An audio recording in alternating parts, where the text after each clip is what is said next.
Cow cow. শু শু, চলে যাও কাক, চলে যাও।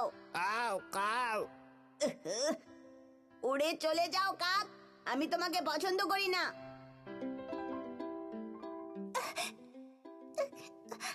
শু শু, আমি ওকে উড়িয়ে দিয়েছি। তোমরা কাকটাকে কেন তাড়িয়ে দিচ্ছ? মা, কাকগুলো দেখতে কি কুৎসিত, ওদের গলার আওয়াজও কি বাজে।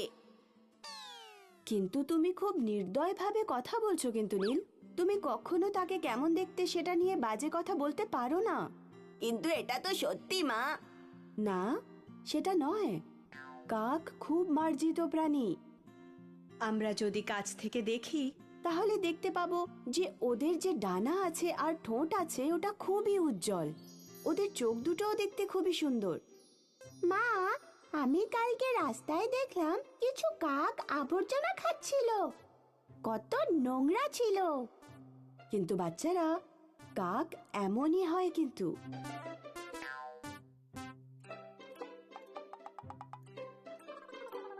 ঠিক আছে, আমার থেকে একটা গল্প শোনো তাহলে, তবেই তোমরা বুঝতে পারবে যে কাক কতটা বুদ্ধিমান হয়।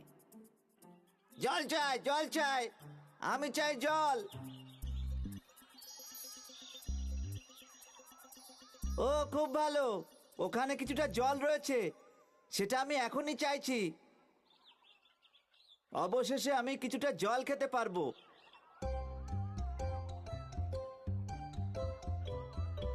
ও না, প্রথমে তো আমি কোথাও জল খুঁজেই পাচ্ছিলাম না। এখানে পেলাম, কিন্তু আমি জল পর্যন্ত পৌঁছাতে পারছি না। আমি খুবই দুঃখিত। আমি যদি তাড়াতাড়ি জল খেতে না পারি, আমি খুবই দুর্বল অনুভব করব।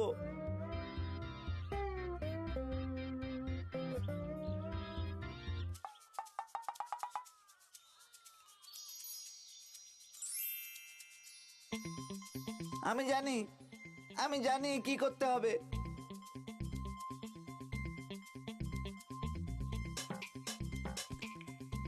আহা, এটা কাজ করছে। এবার আমার আরো নুড়ি লাগবে।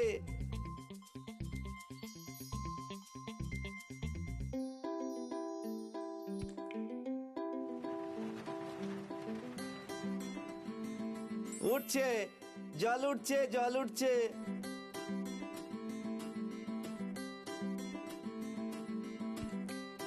জল উঠছে, আরো কিছু লাগবে।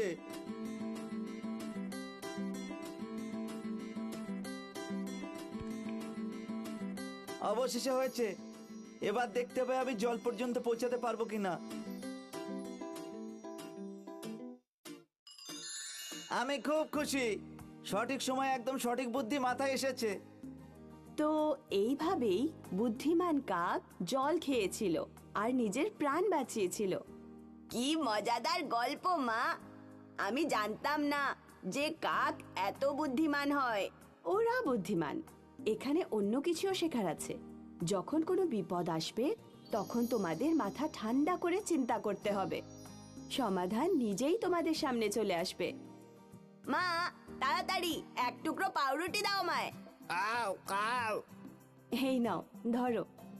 এই যে কাক, পাউরুটিটা খাও প্লিজ। দেখো, তোমরা নতুন বন্ধু বানালে। এবং সে খুব বুদ্ধিমানও।